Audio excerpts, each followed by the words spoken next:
I'm Liz Faublas, and this is Currents Week in Review.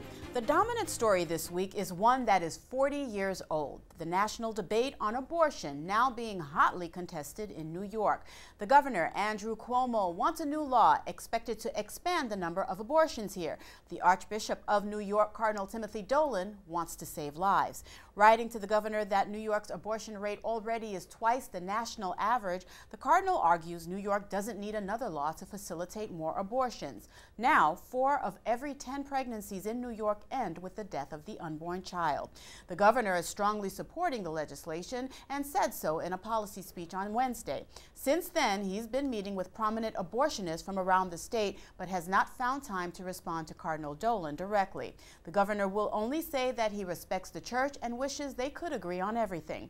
Lost in the debate and all the pro-abortion meetings, the young women in crisis and in need of help. Well, earlier today, our Antonina Zelinska visited the Life Center of New York in Bay Ridge. There is help there. The Life Center has a simple goal: to encourage pregnant women to give birth. We try to welcome them, make them feel comfortable, and ask how we can help. The first service the center provides most women is a free over-the-counter pregnancy test. Well, some of them are happy. Some of them just come here for the free test and they're very happy. Some of them start crying. Some of them start yelling. You know, like a lot of them are surprised and, you know, they don't know which way to turn, and we're here for them. When I knew like I'm pregnant, I come and do the test here because, you know, it's free test. And, you know, when I talk with Rola, the response, I feel free like to talk. It's a moment and she know about, you know, she tell me keep it. It's a miracle baby. And she is right. Well, they're looking for community. That's what I find. And they're so grateful that people accept them for who they are. We used to have a girl that used to come in almost every day with her 4 children and just sit here with us and talk with us and help us fold the clothes just because she needed to have a friend. The center also freely welcomes the children of their clients. Maria Castillo's children look forward to coming to the center, where they come to receive donations of clothes and sometimes even toys. However, the center is not able to help all unborn children. It's when you can't convince them to have the baby and they leave, that's the most difficult part. Another issue the center has to face is raising the $85,000 each year to keep the doors open. Well, we run on donations. We run all on donations, complete donations, that's it. We don't get any government funds. If we got government funds, we'd have to offer abortion, which we will never do. We always count on the Blessed Mother, and as long as she wants us here, we'll be here. The executive director of the Brooklyn branch said the Blessed Mother has provided them with many miracles. Recently, he helped a mother who desperately wanted to keep her babies, despite her husband's opposition. The wife called me and she says, "You see, Mr. Trabulsi, how my husband from the beginning wanted to abort my baby again. Now he's going crazy to save these babies." And at 7 months, they delivered early 2 beautiful baby girls. We're just so overjoyed at some of the beautiful stories that we have, you know. No, not every case is successful. You know, we pray here every day. We do our Chaplet of Mercy on 3 o'clock. We do our Angelus at 12. Yeah, if I didn't pray, I wouldn't be able to do this. Just that if everybody that's watching would pray for us, that we continue to help the women with their babies. The pro-life director of New York State's Catholic Conference is warning tonight that if the Cuomo abortion bill were to become law, the state could try to force Catholic hospitals to perform abortions. Governor Cuomo has become part of another of our week's top stories, the flu, tonight being called a classic flu epidemic. He's gotten his flu shot and is urging others to do the same. The CDC today tells us the epidemic now afflicts the entire country, with the intensity of the infection seen here in the red states moving across the map from east to west. The health officials say cases are running 5 times higher than during last year's season, and we're now facing a classic epidemic. Vaccinations are one way to avoid the virus, but they're not foolproof. The influenza vaccine is a good vaccine, but it's not a perfect vaccine. Doctors say it takes about 2 weeks for the shot to take full effect, and even then, people can still catch the flu. This week's news has also focused on another debate, gun control. Governor Cuomo wants more laws, even though New York's controls are the strictest in America. In Washington, the vice president is in charge of coming up with more laws for the country in reaction to last month's massacre at Newtown Elementary School in Connecticut. A White House meeting yesterday between Mr. Biden and David Keene, the president of the NRA, failed to find much common ground. There isn't on guns.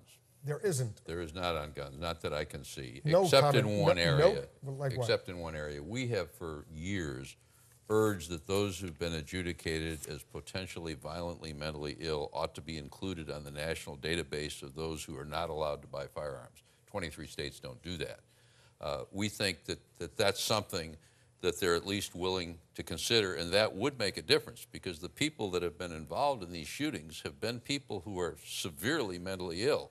Now, we're not blaming, and we don't think you should demonize everybody who's got a mental problem. Most of them are no more a threat than you are. As politicians plan for more gun laws, citizens are trying to buy more guns, but without much success. The shelves of most gun shops around the country are empty. Guns and the ammunition for them sold out. All my warehouses and all my companies that I buy from do not have any guns or ammunition, so I can't even buy to restock. We are told tonight to expect an announcement from President Obama about more gun restrictions next week.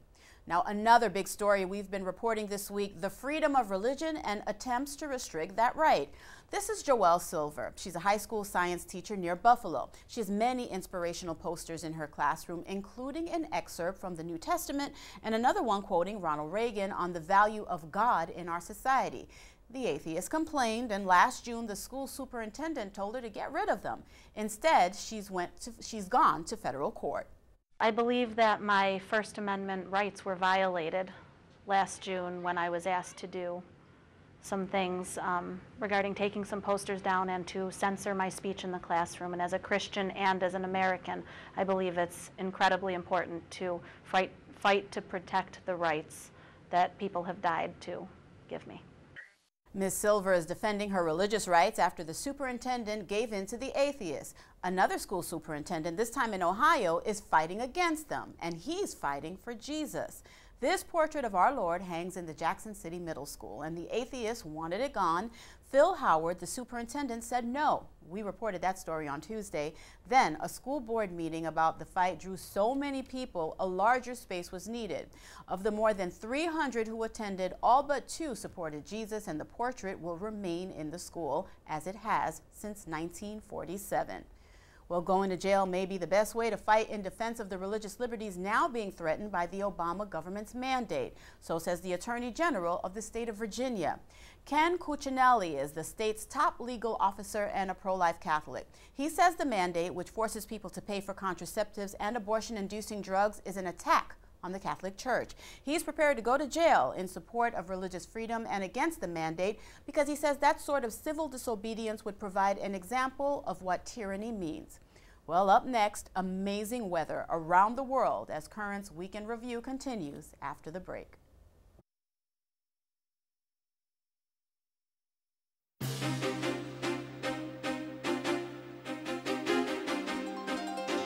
Welcome back to Currents Week in Review. Unusual and extreme weather around the world has been a major part of this week's news. Snow in Jerusalem, bitter winter storms in the deserts of the Middle East, frigid cold in China, unbearable heat and raging fires in Australia. These remarkable images come from Australia. An incredible dust storm sweeping across the coast of Onslow. Meteorologists say very dry conditions on the ground are combining with heavy winds to produce this red cloud of dust. Temperatures as high as 105 degrees are gripping the country. The high winds are also fueling the fires. More than 13 square miles have burned. Now, this baby bat is a victim of the oppressive conditions in Australia. As the temperatures soar and the winds whip, the bats are literally falling from the sky. Australians have a greater affinity for bats than we do here. They call them flying foxes, and volunteers are responding to their plight. A makeshift animal hospital has been set up to treat and care for the animals. Right now, it's operating beyond capacity. Much worse, though, are the conditions facing refugees living in the deserts of the Middle East. This week, we've reported on the severe winter storms that have ripped through the camps set up for those fleeing Syria's civil war. Now, from England comes some help for the Syrians. They've escaped the fighting, but now they're facing another deadly enemy, the weather. In the desert of northern Iraq, a highly unusual snowstorm.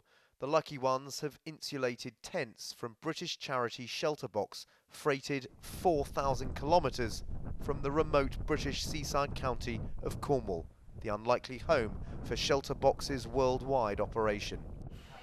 In their warehouse, another 224 boxes of aid, packed by volunteers, freighted to Syria's refugee-swollen borders. This lot is heading to Lebanon. Inside each, a tent, blankets, lights, ground sheets, cooking gear, and something to put a smile on a young face. Shelterbox's Ross Preston says rumours of chemical weapons attacks have panicked more Syrians into leaving their homeland since Christmas. Perception is reality, and if that's perceived to be happening amongst the populace, then we will see a marked increase in people leaving the country. And of course that impacts on receiving nations, and it impacts on our effort as well. Shelterbox isn't the only British aid agency responding. The British government's the second biggest donor to UN relief efforts, having given more than $100 million so far. Honourable members will have seen images of Syrian refugees struggling with rain and cold in refugee camps across the region.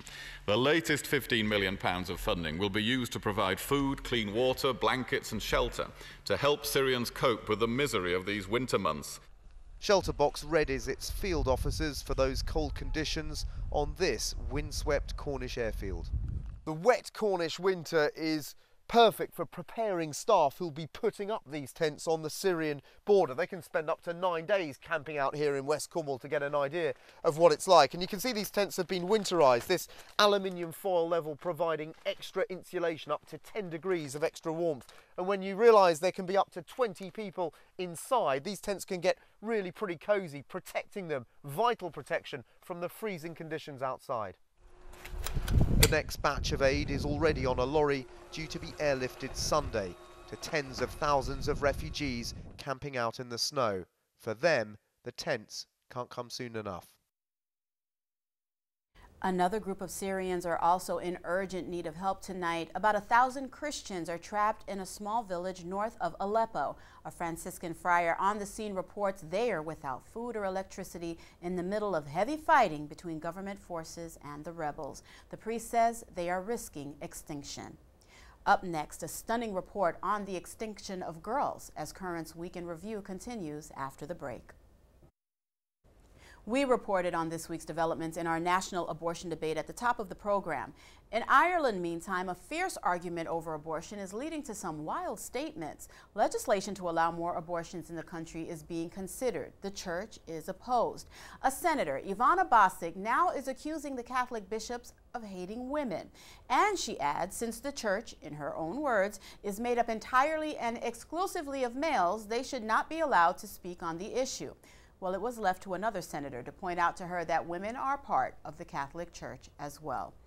In Washington, a rather shocking arrest of a leading pro-abortionist, Scott Richard Swirling, has been arrested in a child sex sting. D.C. cops say he was trying to arrange a sexual encounter with a 12-year-old girl while actually speaking with an undercover police officer. Swirling faces 30 years in jail if convicted. And a horrifying rape murder of a college student in India has shocked the country and led to violent protests in the streets as women demand to be treated as human beings. Often that's not the case, and we hear now the discrimination is even against the unborn. 25-year-old Sumajit cradles her 1-month-old baby girl. Her name is Kushi. In Hindi, that means happiness. Kushi would not have been alive had her mother given into pressure from some relatives and neighbors. They would cry and yell, "What are you doing giving birth to a girl? Push her off the roof of this building. Kill her. Why are you keeping her?" Sumajit says she was under great pressure to abort all 4 of her daughters just because they were girls, an issue all too common in these parts of India. Jhajjar district in the state of Haryana has the lowest female-to-male child sex ratio in the country. Out of every 1,000 boys, there are only 774 girls here. The main reason, even the government acknowledges, sex-selective abortions. Now outlawed in India, but according to a 2011 study, 600,000 female fetuses are aborted every year in India. Why are they killing girls when they're still in the womb? It's a sin for which they'll have to be answerable to God. Small, cute, little girls like a doll. They kill her in the womb? It's a sin. And the discrimination that begins in the womb continues throughout a girl's life. They send boys to good schools. They give them good food, nice clothes to wear. They treat them well. They say, oh, it's my son. To the daughter, they say, get the cow dung, sweep the floors. What will you do with an education? Often seen as a burden, nearly half of India's girls are married off before the age of 18. Sumanjit says she was forced to marry a man 15 years older than her when she was just 12 years old.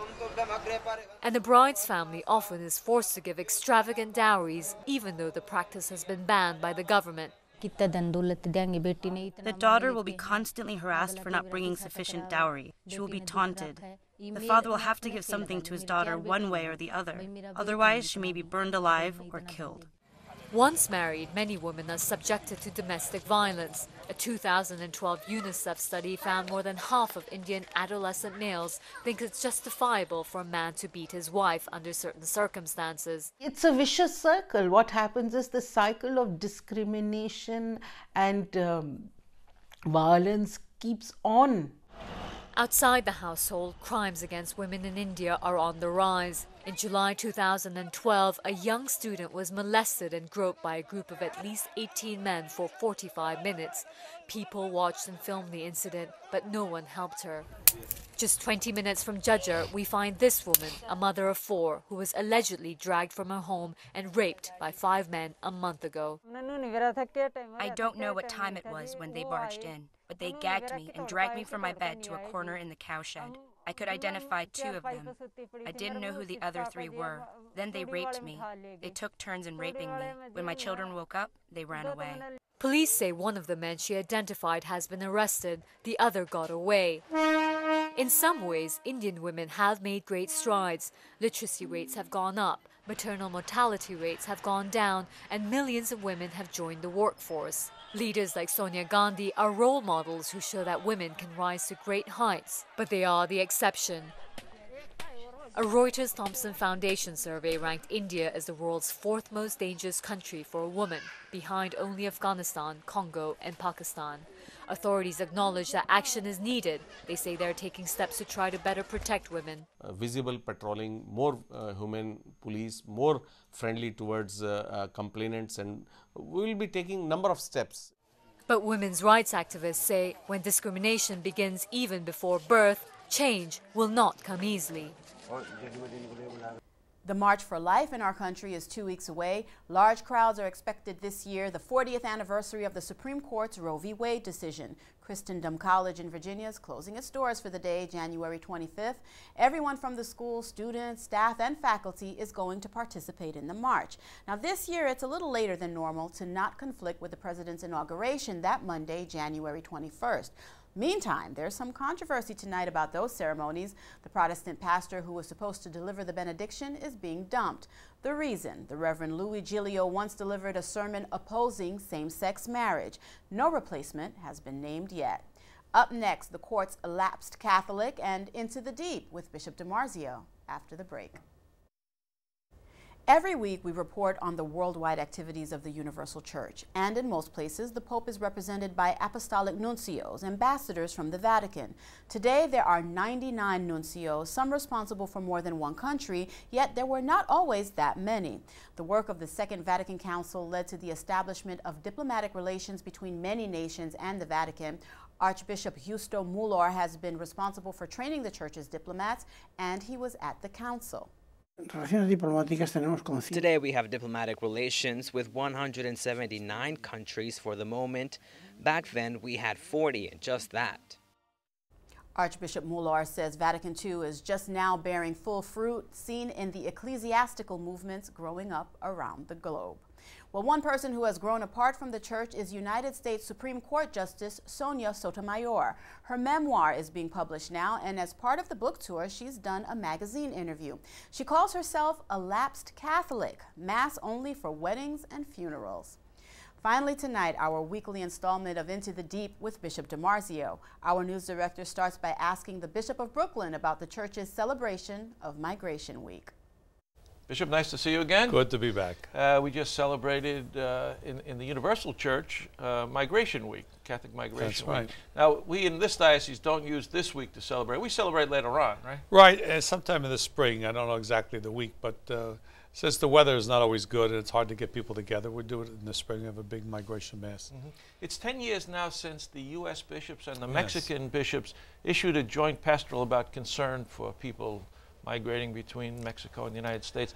And 10 years later, it's still a major concern, isn't it? It still is. That statement is something very close to my heart because I was the chairman of the committee that initiated the statement and worked on it quite a bit. It was one of my ideas of bringing a joint statement between the two conferences.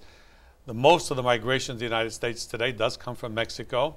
It is a concern for the Mexican bishops, so the Mexican bishops and the U.S. bishops issued a joint statement, pastoral statement, that had certain social issues involved in it, but it was more of a pastoral approach to the people who are migrating that come from their country to us, and we take responsibility for taking care of them, and we salute the Mexican bishops for their efforts of sending their people with proper understanding of what migration is, and from a social and from a religious point of view, because migration is a big step for people. It's not easy. It can change their lives completely. It can sometimes cause them to lose their faith or to deepen their faith. So it's a very pivotal point in most people's lives. Yeah. The pastoral makes a couple of key points. It says that people have the right to move if they wish. Right. It also says that countries have a right to maintain their borders That's and control right. immigration. How do you maintain that balance? It's a delicate balance because both things are important. Not every country has to accept everybody that comes to its borders. Again, we look at the common good. Can the country accommodate them? Does the country need them? Is there some other place they can go? And again, the basic premise is that we believe everybody should stay in the country where they were born if it's all possible, to develop countries so that migration is not a necessity, because migration in itself is not always something good. There are deficits that come with it. So we try to encourage countries to keep their own people, to make sure that there is economic opportunities and freedom opportunities. Many times people leave not just because of economic reasons, because there's a lack of freedom, lack of able to express themselves properly, and certainly in places where there are dictators, etc. So again, the approach of the church, I think, is very balanced. People don't always understand it.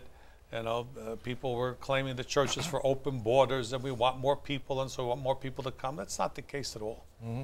One of the things that some people are having a hard time with is President Obama's executive order about the DREAM Act, eligible young people who have been here through no fault of their own. I mean, they just happen to be born here or they're brought here, and they cannot be prosecuted at this point right now. What is the church's position on that? Well, again, I think it was a positive move. It's not a complete move. It will help these young people who are by no fault of their own here in this country, brought here as young people, so that they can at least have some kind of status until some regularization of all the undocumented occurs.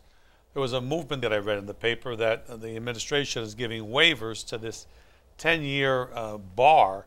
If people come to this country and overstay their visa, they will be, if they and they leave to go get a visa to come back, they're barred for 10 years. Now a waiver is available, so that is a very, very good move. It's an administrative move, which is a positive one. It's actually the second thing this administration has done in 4 years. The only positive thing they've done for immigration. Whatever all the rhetoric was, they did nothing until the DREAM Act, and now this move is a very positive one too. Now, pastorally, of course, the church is concerned. Do we have enough priests to take care of? Well, we always are in need of priests for the new migrant groups we have. We always need to recruit more people to deal with, especially the difficult languages. Korean, Chinese, We have Bangladeshi people coming now. We just got a priest from Bangladesh on the way. We do need people with special language skills.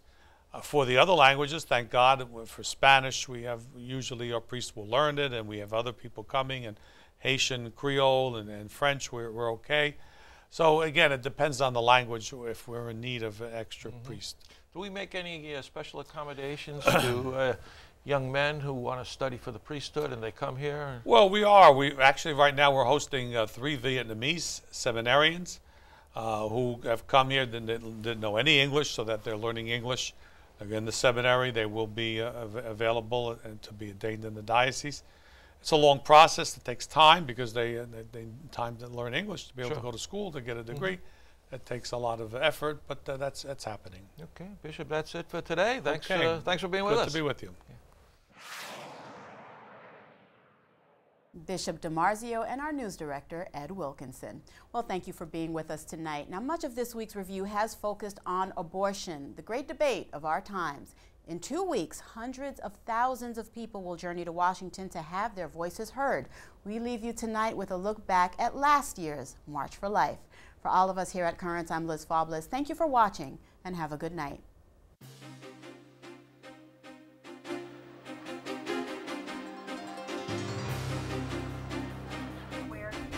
Probably 100,000 people here become people really are pro-life. It's really